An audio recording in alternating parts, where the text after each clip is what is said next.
record on this computer. Excellent. So hello, everybody. Again, I'm Tasha. I'm with the Cybersecurity Association of Maryland. And this is our webinar that we are doing with Vince Connelly entitled Securing Your Nonprofit. I will be guiding and moderating the discussion today and asking questions to our panelists. Before we begin, I would like to give a big thank you to Vince Connelly and his team at Connelly and Association Fundraising, LLC for being our co-sponsor and partner today. If you or someone you know is interested in joining a fundraising staff or want help fundraising for an event, he's had many successful capital campaigns over the years. You can contact Vince after today's event. So the nonprofit space is very difficult to secure for a variety of reasons. Most nonprofits have limited budgets, so allocating money to cybersecurity systems or practices may not be the highest priority.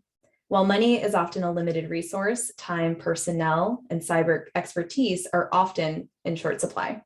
Additionally, the main focus of nonprofits is to carry out their individual missions, not to train to be security experts. So trying to find the best cyber insurance or cybersecurity solutions is not an area familiar for most nonprofits.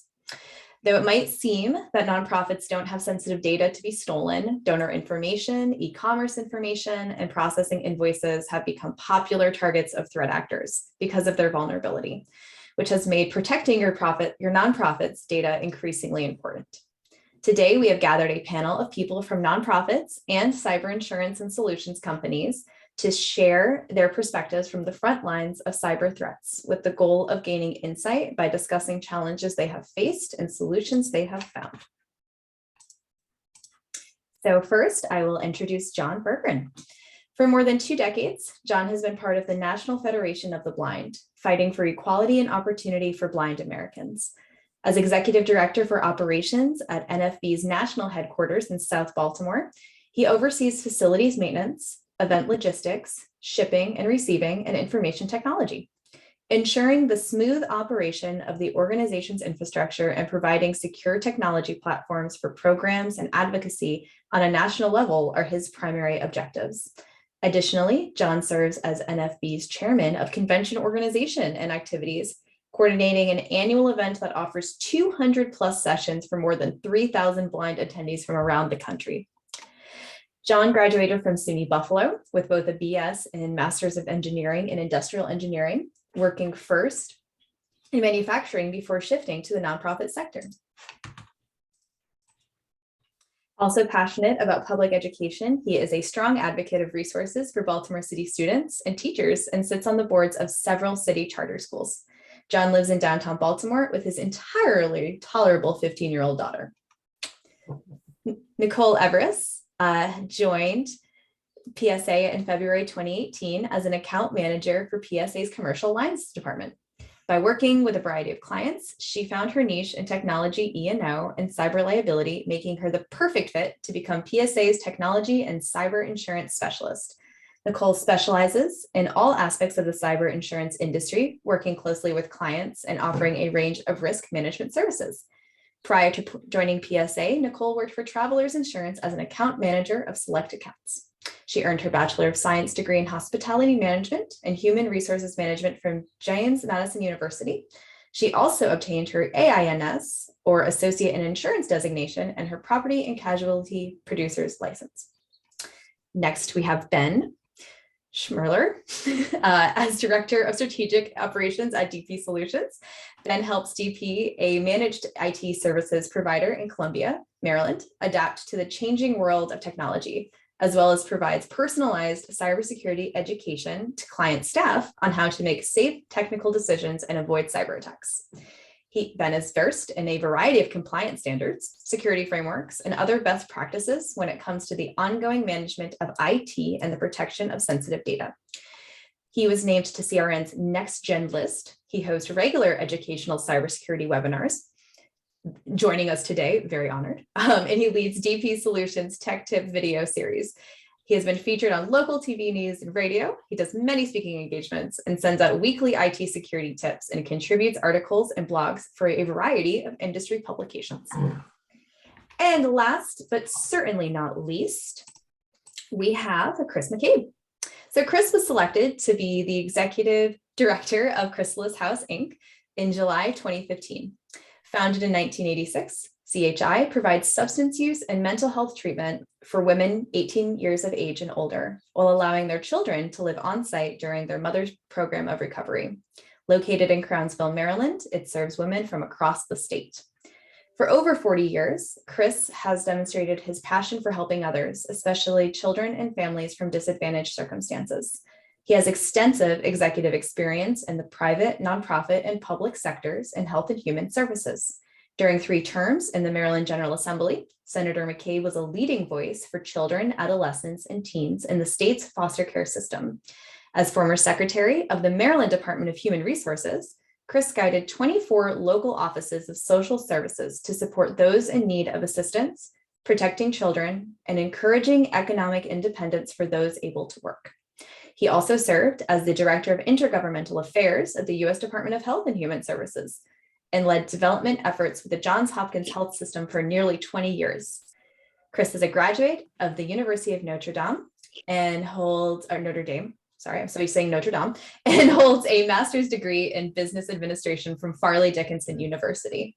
He is the father of 4 and is married to Deidre Nero McCabe, Director of Communications in Maryland Department of Health. So thank you, this wonderfully esteemed panel, for joining us. We're very excited. We're going to start with our pre-planned questions, and then we can take questions throughout, and we will answer them at the end. So my first question is for John. So John, tell us how you first got involved in the management or decision-making of your organization's security. How did it start, and were there any internal challenges to getting it off the ground? So my first foray into security was years and years and years ago when we first upgraded our data pipeline from a DSL line to a T1. We realized we felt like we'd hit the big time. We had a real data pipe, and this was probably the early aughts. And that's when I pitched the idea of us purchasing our first firewall.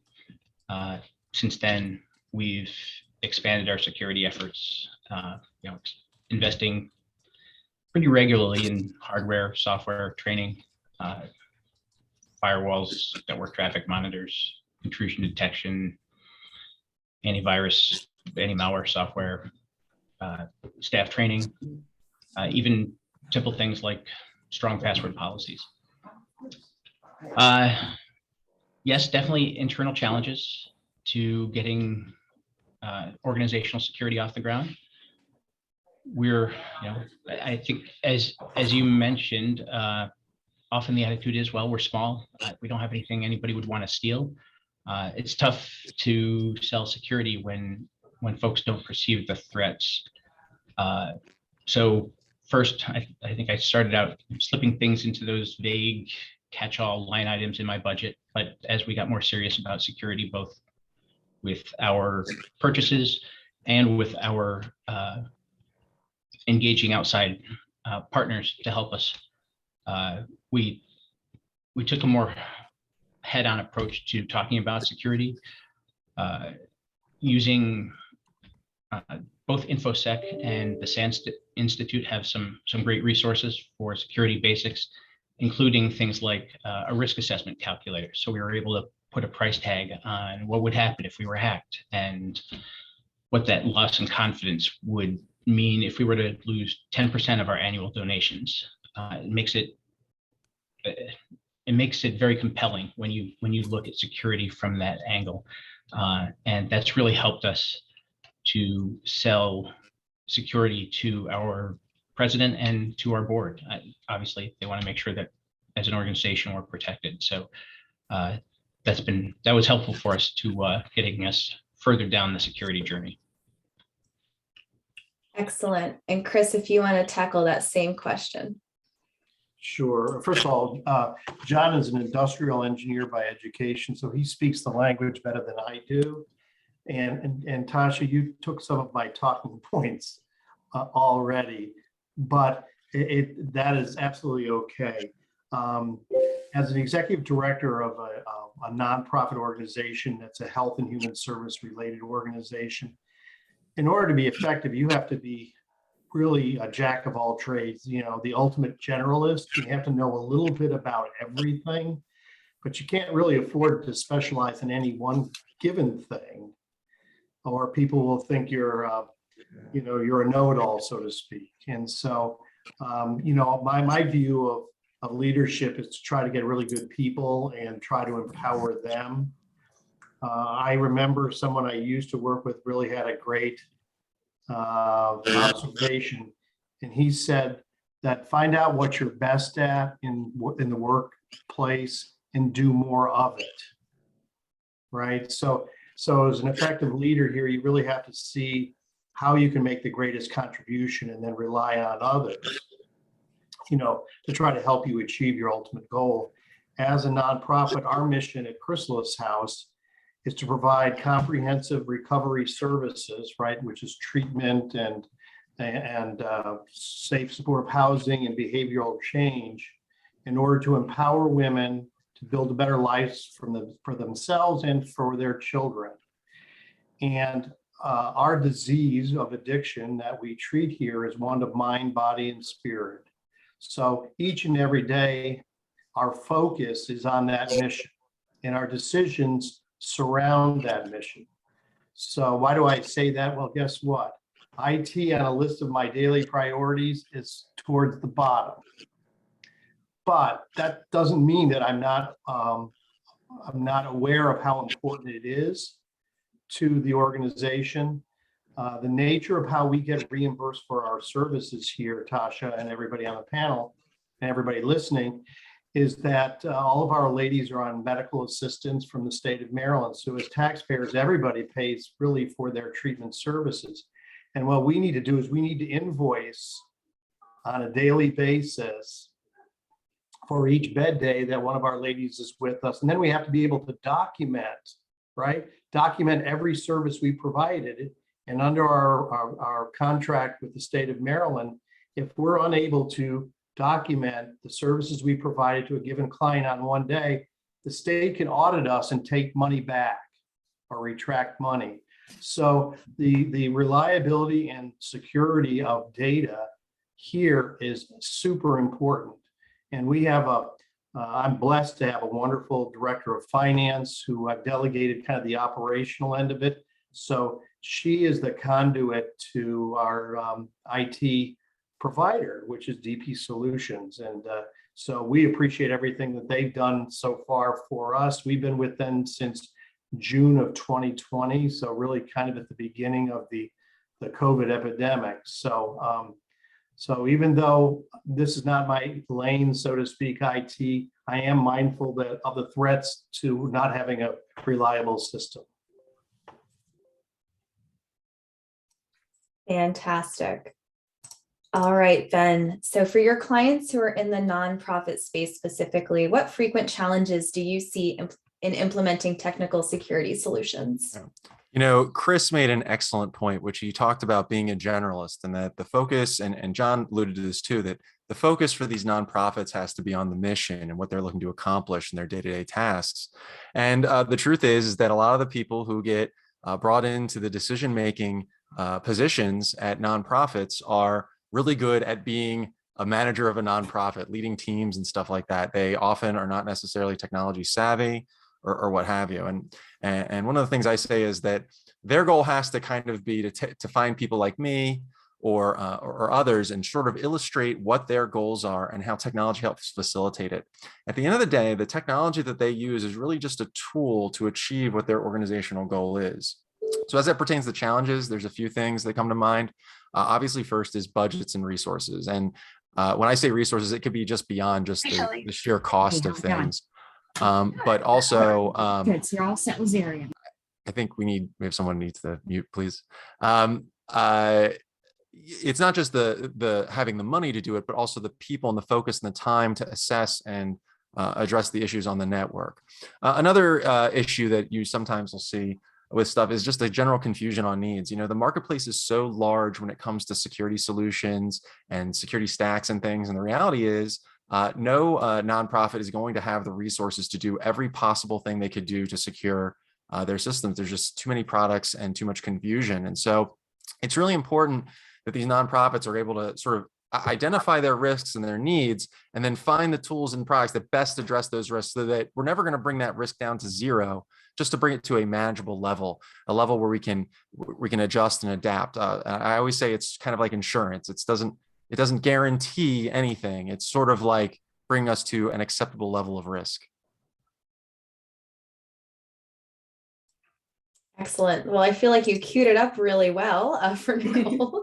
So, Nicole, why is it important for nonprofits to have cyber insurance, and what benefits can be provided by cyber insurance policies? Yeah, absolutely. And I think Ben, as well as the other panelists, have kind of mentioned this already, but nonprofit organizations are typically limited on resources and employees. So because of that, investing in a well-rounded security or risk management program might not be at the top of the list. So most organizations also assume that they're too small, or they don't have information that would be valuable to criminals. But in reality, most are collecting and storing a lot of sensitive data from their volunteers and donors, such as name, phone number, addresses, and credit card details. This opens them up to a huge risk of being breached, because criminals know that nonprofits may have fewer security measures in place, so they're an easy target in their mind.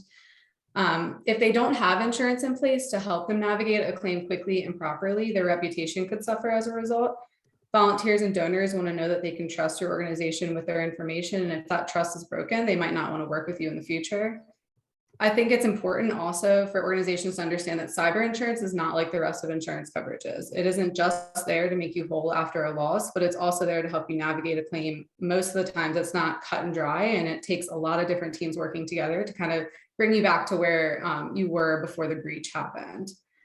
Most carriers have pre-selected vendors that will get selected or get started right away. As soon as there is a potential, they immediately put you into contact with a law firm or breach coach who would walk you through everything that needs to be considered.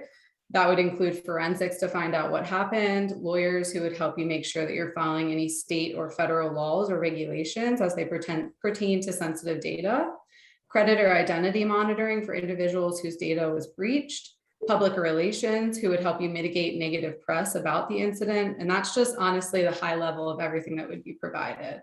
So lastly, something else to quickly mention is a cyber policy would provide coverage for business interruptions. So if a ransomware attack were to happen, it would cause your systems to go down, which is a huge probability of lost profit for nonprofit organizations. You could be unable to perform transactions, process donations, and perform other day-to-day operations for days or even weeks. And cyber insurance policies would provide coverage for that lost time. Excellent. So Ben, back to you. In 2022, what are some of the threats that your clients, particularly nonprofits, are facing most often?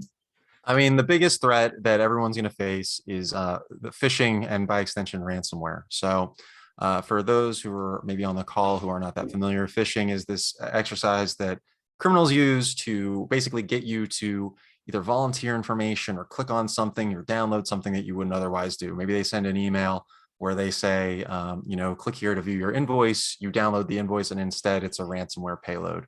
The truth is that most cyber incidents that people deal with these days originate from phishing still. I know there's sometimes skepticism. How do people fall for this? Well, the reality is that phishing is just like actual phishing with an NF. You're casting a very big net. You're sending out tons of emails, tons of attempts, and you only need a few people to bite in order to hit that. And by extension, of course, ransomware. Ransomware has the ability to completely knock out a network and take away your data. There are ways to mitigate these threats, of course. By implementing good spam filters and training your people, you can help mitigate the phishing threat. And of course, there are technical solutions to help mitigate the ransomware threat. But again, nothing is perfect. The goal is to be comprehensive so that we can minimize those risks. But if your staff doesn't know what phishing is, if they don't know how to identify proper email communications, or what a legitimate message is versus an illegitimate message is, or how they should be taking requests for sensitive information or other things, it's really important that you sit down with them and make sure they understand this is the way we do business. These are the types of communications we have. These are the things we should not be doing. And if you're confused, here's who you should escalate it to or communicate with so that we can take the proper actions. Excellent. That sounds like a good first step for folks to take, which is not requiring a lot of investment upfront, which is always important. So related to that, Nicole, what types of cyber claims are you typically seeing these days? Does it reflect what Ben was speaking about? And is there anything else specific we should know about? Yeah, absolutely. I mean, I think Ben definitely hit the nail on the head right there with the ransomware, the social engineering, which is also what the phishing attacks are. I can kind of give you more examples since Ben already kind of hit on those, but an example of a ransomware claim that we've had is an organization was hit by a ransomware attack where they paid the ransomware demand in exchange for the hacker to release the stolen data. However, the bank account information, social security numbers, usernames and passwords were compromised, and class action lawsuits were filed against the organization. So as you can imagine, that would be a very large loss. Social engineering or computer theft. So an example of this one is an organization had a business email compromise where an employee's login credentials were stolen by a hacker. The hacker created fake invoices and other documents to fool the organization, which resulted in them transferring over $1 million to a fraudulent entity overseas. One claim that is really hot in the market right now that we're seeing for not just nonprofits, but really every single type of business out there is called invoice fraud manipulation. And this is something that carriers are actually adding coverage specifically for this. But it's where a criminal will sit in your inbox for months, just waiting and watching. They'll do their research, find a person who handles the money, sends a phishing email and steals credentials. They'll set up an email rule to divert replies and send compromised invoices to vendors when the routing information changed to the hacker's bank accounts. So you're out that money and you can't recover it. So that's what invoice fraud manipulation is. Wow. Some scary stuff. Yikes. All right.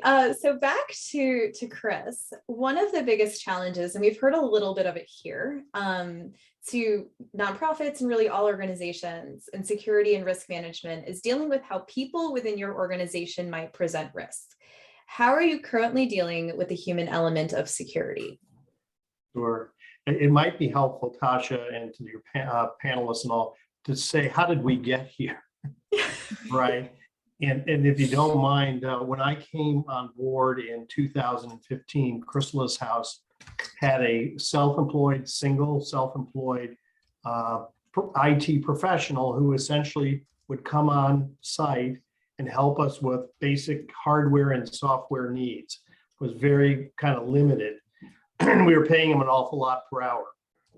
So I didn't think that was sustainable. So and we started kind of moving ahead and just putting Band-Aids on things. And then we had outsourced our finance operations for a good number of years, and we were really struggling financially. And then when we brought on our current finance director, she's just turned it around. And that included hiring someone who was retired from the federal government, who we learned used to manage a help desk at one of the security agencies. And so suddenly we have a part-time employee that could help just like basic needs that we had and to set up some systems. And we are accredited by a national or international group called the Commission on the Accreditation of Rehabilitation Facilities, or CARF International. And we are required to have an IT plan in place that's reviewed annually. So she helped us write the very first one, but it became clear to me that it wasn't fair to the employee to have other duties and then on the side do IT, because that was too important. It was increasingly important.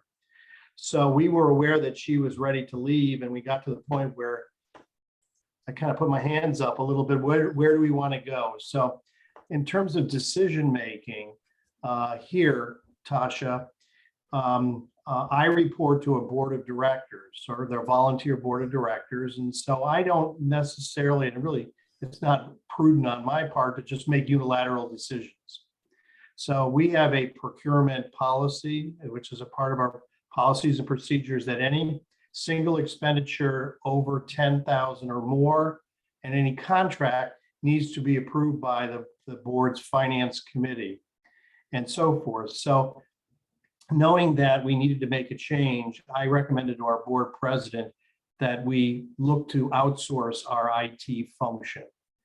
And that led us to do a procurement and do some research up front. And I will say this to Ben and Karen Shell at DP.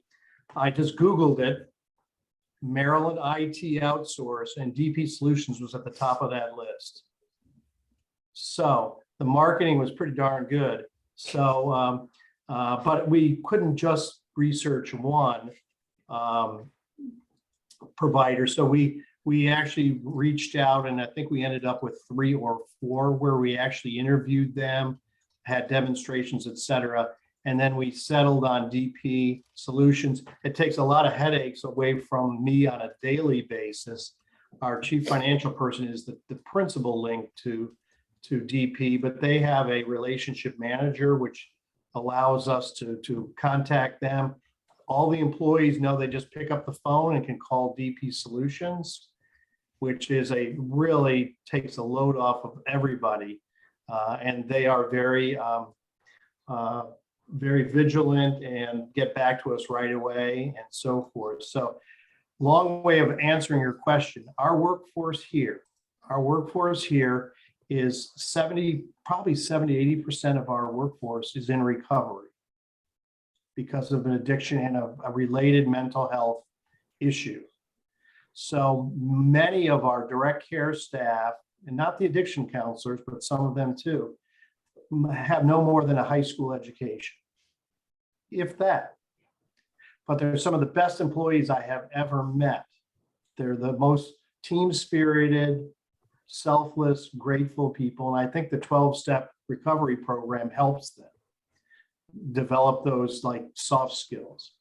But at the same time, we have to educate them about ways to do things and ways not to do things. So I think that's our biggest issue and challenge in terms of the human workforce, is just to try to get them to think that if you don't do this the right way, guess what? It's going to, it could result in something fairly catastrophic for the organization. Absolutely. That's a great approach. And John, how about you? How are you dealing with the human element of security at NFB?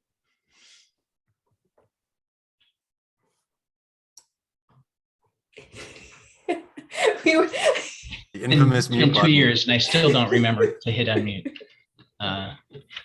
One of these days, maybe.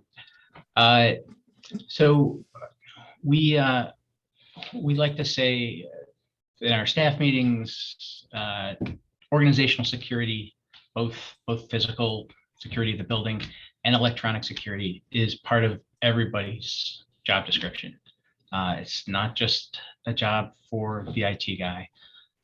It needs to be on everyone's mind. And so we conduct security training, definitely not as often as we need to. We do conduct regular reality checks. Ben mentioned phishing, so we'll send out test phishing emails.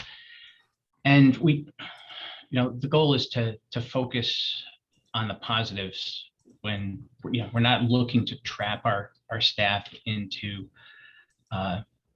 feeling terrible about themselves, feeling nervous. I put my reputation at risk. Try to focus on the positive. Here's an opportunity for more education, and we can help the folks who need more guidance than others, rather than it being a punitive outcome. But keeping security on our staff's minds is obviously, we can't do it just from the firewall or from our intrusion detection appliance. Our members also play a role in this. We've got tens of thousands of members across the country, and we try to educate them as well when they can, particularly our leaders, our state affiliate leaders, our local chapter leaders. The world at this point has moved way beyond the Nigerian prince looking to stash their wealth here in your bank account. We're frequently seeing our members hit with emails asking, well, looking like it's coming from their local leader saying, hey, can you just purchase some gift cards for a couple of awards that we want to bestow. I'm not available right now. Or a lot of our board treasurers, because our state boards are listed on the state affiliates website, a lot of the treasurers are getting emails from their board president saying, hey, could you just move some money in, from our Venmo account to this account, and I'll catch up with you later. So we're trying to reach out to our leadership and make sure that they know how to be a little more discerning, what to be suspicious of. Vigilance is the key word, and it takes regular repetition to keep it on people's minds. Excellent. Yes, consistency is key. So Ben, as a service provider in this space, do you have any tools to train employees to recognize cybersecurity threats, including some of the ones that may have already been listed? Yes, absolutely. So, I want to touch on a lot of the things that John said, as well as a comment in the chat about cybersecurity culture. So, I run for DP Solutions, our phishing testing and security awareness training program. I also do, group engagements, things like that, where I might come and speak to your group about the latest threats and things like that, answer questions, etc. So I have a lot of experience in this realm. I talk to a lot of people, and the reality is that most people are trying to do good when it comes to using their computing technology and working in the workplace. They don't mean to click on the phishing email. They're trying to be productive. The fact that they're getting involved in it's really important. When I do my program, I run usually quarterly phishing tests where I send anonymously fake emails that I think are potentially ones that could catch the group. And I will say I catch a lot of people with these emails, just to speak to how easy it is, unfortunately, to do this. And I also will do regular trainings, online modules, Zooms, in-person things, etc. John talked about the idea of not shaming people. That is super important. This is an opportunity for education and growth. And if you beat people up because they fall for a phishing test, then it's exactly the way to get them to disengage with this. These are learning opportunities. I want to be the toughest person, a hacker, that your team will ever see, by sending them very difficult emails, things that with subtle clues that show they're phishing, but you could fall for. And I want you to be sort of battle hardened and tested, if you will, so that when these things come through, that you're prepared to see the stuff, that you're prepared to throw up your arms and say, wait a second, this isn't quite right. I always tell people it's better to be careful and stop and not do something or delete an email than it is to worry about missing something. You can always you could get another email, you can get another invoice or something like that. So I think it is super critical, and every organization, regardless of size, regardless of scope, regardless of IT budget, really needs to have some kind of training and awareness program. The goal needs to be to turn your staff from a technology liability, because they're the ones being attacked. Fundamentally, it's not really your technology, it's them that they're attacking, to a security asset where they care about what they do, where when other people come into the staff and they're new and they're coming in for the first time, that there's this culture in place that everyone sort of knows what the right way of doing things is, and they're sort of being brought into this culture as opposed to being clueless when they stop by. So yeah, I think it is super important. It's something I really, truly believe in. The people element, unless we solve the people element, we cannot secure our networks. Absolutely. And, great other point by Harry made here, checking via a second channel, like giving somebody a call if an email you received seems kind of fishy and sketchy. Always a good idea, right? Measure 3 times, cut once, so to speak. There you go. Like, it's just, if something's weird, stop and ask. People don't, most people don't give out free things. Most people, if you have an emergency with a family member, they're probably not just going to send you an email about it or whatever. Like, there are ways to verify this information that keep you in a safe place. Absolutely. So Nicole, I want to touch on something that, as cyber liability insurance is becoming a bigger thing by the day, as threats get worse and larger, some of these threats get more significant. The risk for the carriers are also rising. So what do you see in the nonprofit space that would help organizations and insurers limit exposure? Yeah, to kind of get started with that, I want to just point back out what Chris said. How did we kind of get here? Why are we in this situation now? And the cyber market today is completely different than the cyber market was a few years ago. And the quote that I always hear all the time that I still think is really true is, it isn't a matter of if anymore, it's a matter of when and how bad for every single business out there and organization. With that said, the pandemic and remote environment the past couple of years, paired with the sophistication of threat actors increasing, and that kind of goes towards what Ben was saying, these threat actors, they're not sending just little emails here and there. They're actually researching your organization, seeing who the person is that makes payments. They're targeting exactly that person. So they're really more sophisticated than they were a few years ago. So claims are at an all-time high right now, and carriers are having to pay out on these claims. Organizations are also thinking about risk management and cybersecurity more now than ever because of the remote environment and a lot of their employees working from home. So the demand for cyber insurance has also gone up. All of these factors together have put us in a very hard market where a long application, additional questions on top of that are being required by carriers just to quote. And the questions being asked in these applications have become really technical in nature. And there are certain security measures that are now being required by carriers just to get started on quoting coverage. So I'm in complete agreement with everything that the other panelist members have said. I think that one of the biggest things right now that we're seeing is implementing multi-factor authentication. So anywhere you have administrative access to your computers or networks, VPN, your email, any third-party vendor systems that are holding sensitive data, or any online backup of critical data should have multi-factor authentication. What I mean by that is, you have to send you're logging in, it sends an email to you, or it sends you a text message that you then have to put in a code. So that way it's an extra level of security. I would say implementing data backups carriers are requiring right now. So running them daily or at least weekly is required, and then testing them regularly. So you don't want to just set up data backups and then just hope that it works when a claim comes through. You want to make sure that you are testing them regularly so that if a scenario did happen, you would be able to get back up and running.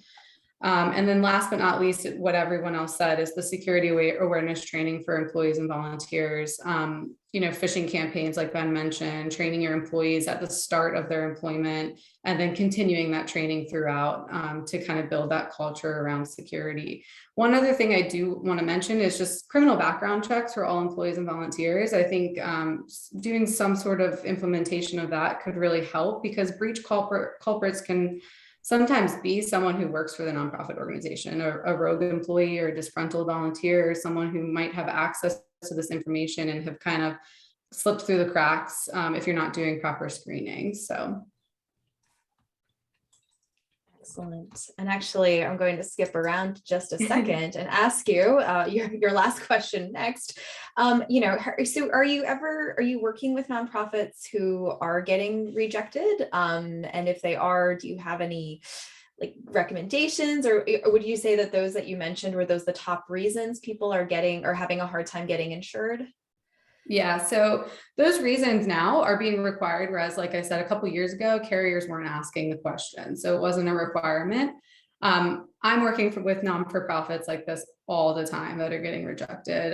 That's what our job is as the insurance broker, is to make sure we communicate the ever-changing cyber insurance environment, make sure we understand your organization at a core, what exposures you might have, and then making recommendations and guiding you on that process on how to improve your security. We can't be your IT solution, but we can sort of guide you as to what is going to be required by the carrier, and provide recommendations for vendors such as DP Solutions to get you kind of up and started. It's really important that you work with a broker that fully grasps the complexities of cyber risk to ensure that you're truly covered for the exposures you might have. There's a lot of policies out there that might look good, but when you really read the policy language, it might not be covering you for something that you could be exposed to. It's also important that you get started on implementation of these items as far in advance as you possibly can. What we're seeing a lot right now is a lot of our renewals, our cyber insurance renewals are coming up. And that's when carriers have really started this, I'd say about a year ago now, where they're requiring these items. And if we can't answer yes to our insureds having these certain security measures in place, they reject coverage. They'll either increase the premium drastically or they'll flat out be denied coverage. So I will say some of our carrier partners provide resources to policyholders as a place to get started or free consultations. There's also some resources that they provide to you as being a policyholder. So that's something I feel like a lot of brokers might not mention to their insureds, and something that you should definitely look into and make sure you're asking that question, because there are a lot of resources that most people don't know about that carriers can help provide. Sure. No, that's a great point. And I will say, I want to applaud insurance providers like PSA and those who actually sit with their clients and go through that questionnaire. I've heard some pretty horror stories of nonprofits being, telling me, somebody just gave me this 3-page document and I don't know how to answer this. So, yeah. That's a really good point, because the applications, sometimes we have to sit on the phone with our insureds for an hour just to kind of go through the questions together, explain to them what's being asked of them, because if they don't have an IT team internally or a IT vendor such as DP Solutions, it's hard for them to go through those questions and really understand what's being asked. And the thing with an application is if they answer yes or no to a question and then a claim comes through and that actually wasn't implemented internally, the claim could be denied. So it's really important that you're answering those questions correctly and making sure that you understand them. Absolutely. So Ben, just to wrap up from your perspective, what are the minimum steps all nonprofits and others, but nonprofits today, need to take to secure their systems? All right, strap in, because I'm going to list off some stuff. So first off, Harry and others pointed out in the chat, the multi-factor authentication. I'll go even further than everybody else here, which is that if you don't have multi-factor authentication on an account that has a username and password, you might as well just expect it to be breached. Because the reality is that even if you're using the strong password rules, the resets, all the things that you've heard about over the years to make a good password, there are so many factors that are out of your control that could cause an account to be breached. And multi-factor authentication, it dramatically reduces that chance. So that's the first thing. I would put multi-factor behind any username or a login that has something important behind it. Now, if you don't care what's behind it, different story. But if you do, then I would use multi-factor authentication. And just about every service with something sensitive should offer it. In fact, if you're using a website and you're putting something sensitive behind it and you have no way to deploy multi-factor authentication, you probably should not be using that service. Other things I would bring up, having supportable hardware and software and patch management solutions. So making sure that the PCs you use, the servers you use, the software you use are all vendor supported and getting security updates.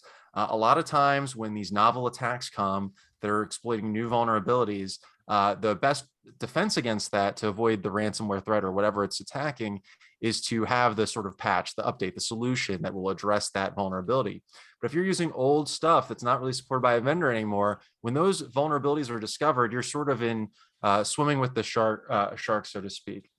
Other things, I mentioned the training. It's really important that you do that. And also endpoint detection and response, some kind of advanced malware prevention tool. We use at DP Solutions for most of our clients a product called SentinelOne. That's not necessarily the only product that you can use, but the truth is that with the ransomware threat in particular, a lot of times these more sophisticated endpoint solutions are stopping the executables from actually achieving their goals. And so I would recommend having some of that in place. Everything that you choose in terms of your security stack is going to be a product of your specific risks, the things that could be exploited on your end, and of course, budget. And so we need to sort of say, what are the things that are the most at risk for the organization, and how can we lock that stuff down? And we probably won't do everything, but we're going to put ourselves in a much better place than we were before, and then reassess this, because I'm talking about MFA right now and endpoint detection and all this other stuff, but I wasn't talking about endpoint detection as much maybe 5 years ago. So the landscape will shift and change. COVID created a huge shift in how we work and how we support these networks, and it changed the security landscape. And I would expect in 2 years, it's going to be something totally different. So we need to continuously assess and put some management behind it. Absolutely. No, that is huge. And thank you. Thanks for that wild journey. I'm hoping we're all strapped in for it. All right, John, Chris, take us home. So we'll start with John. If someone is just getting started with securing their organization, what is the first step? Well, I guess if you're a DIYer, there are plenty of resources out there.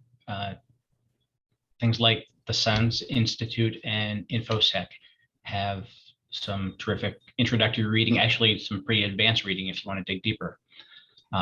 But as Chris stated at the beginning of his presentation, you let the smart people do what they do best.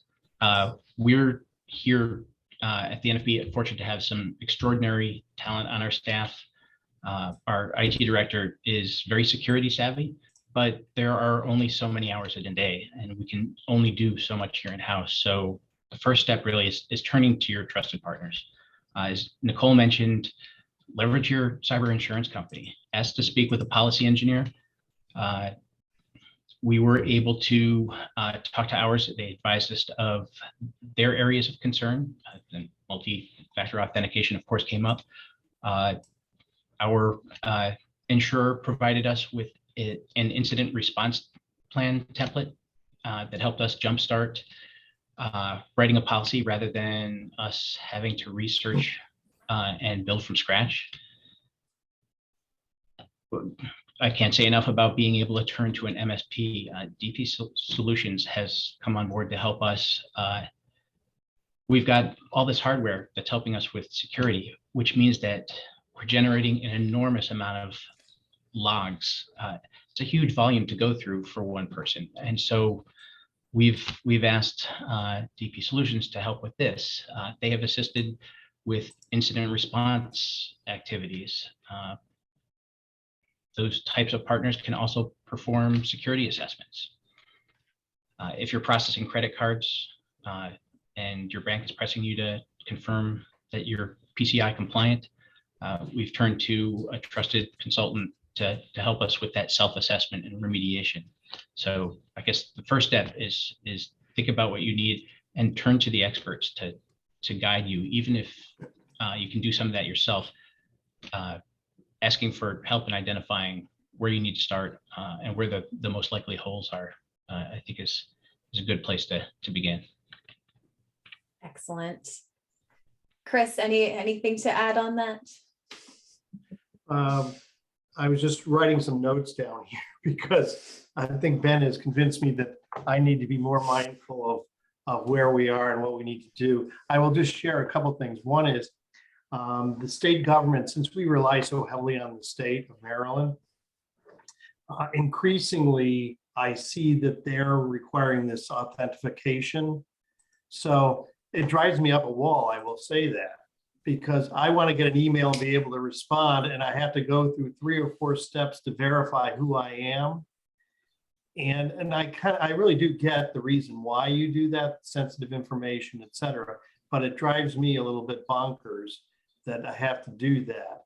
But it's something that we will think about, going forward. Should we do that? And if maybe not everyone at all times.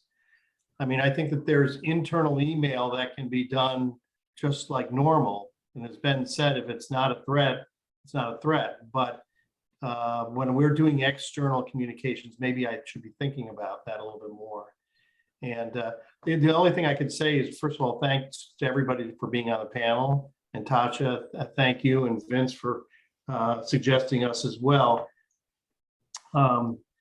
I think that we got to this place with resources is a recognition that as much as I wanted when I came on board to bring all the services in place here so that you had memory, you have people who are competent and all, there was this one area where I thought it was important to then outsource it. And as I said, I think I'm glad we did. It's just too much for our 65 full and part-time employees.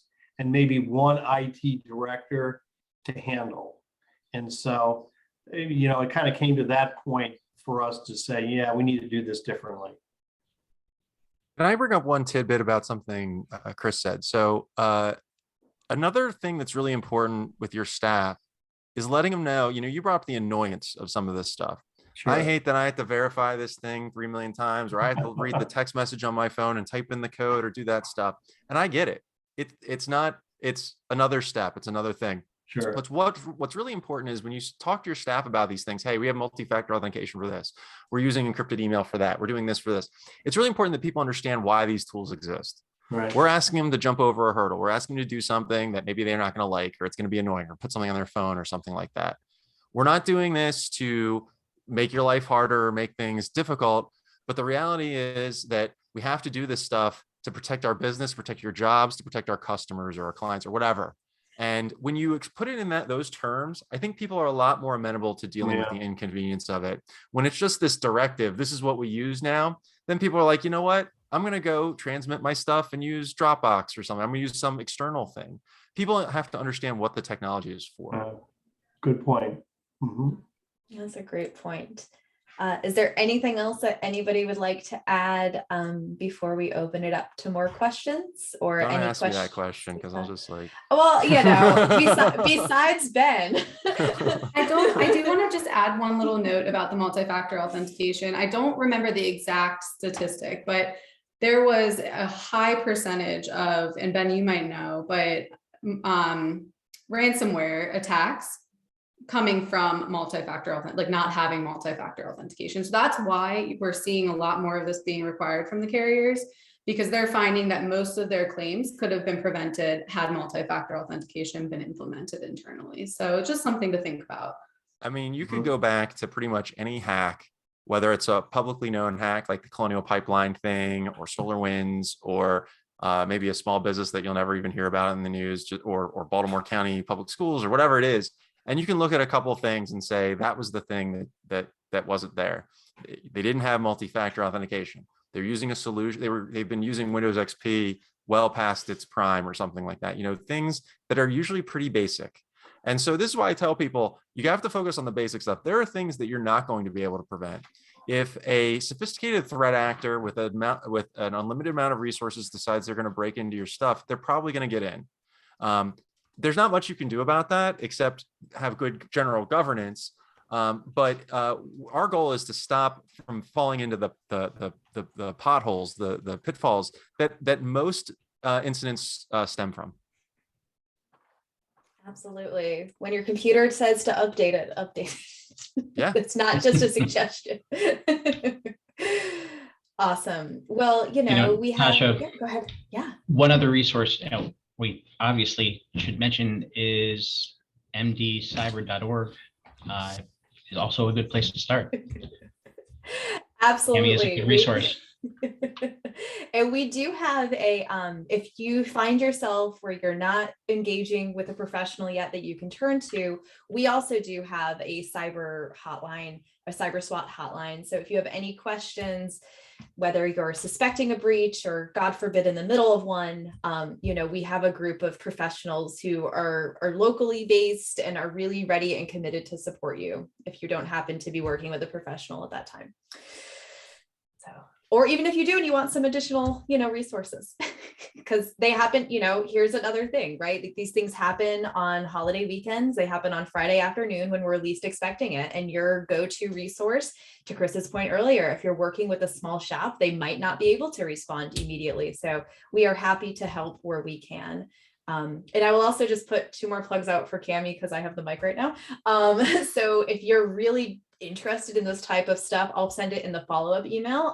But we are doing an event next week with an incident response guru, a PR person and a legal person, and we're going to tabletop a small organization that was hacked and kind of walk through that incident response if you really want to see what it looks like firsthand. So we're doing that in person and virtually. And what was my other plug? Oh, we do have membership abilities. If you find yourself in an organization and you're really jazzed by this, we do even have free memberships for folks who are interested in this and just want to join our community and stay involved. So I will also be adding a link for that. So that is my mic takeover. My pitch, we had some great nonprofits here in the audience as well as on our panel. So a huge thanks to Chris and John and Ben and Nicole for stepping up today and having this conversation. We just have a few more minutes. If you have any questions that you think of later, shoot them our way. These are always people I know who are willing to help, and I will volunteer them. Thank you. Oh, and there's Ben's email directly. Perfect. Yeah, feel free to email him if you have any questions at all. Happy to have just a casual conversation. Even if it's not leading to anything, I'd rather give some information out and help educate. And I will say the same too. I'll put my email as well, but I'm happy to have any kind of conversation about cyber insurance. Doesn't have to lead anywhere, but just if you want to get a second opinion. And thank you for having me, Tasha. Yes, thank you. Thanks to Thank everybody. you to everyone.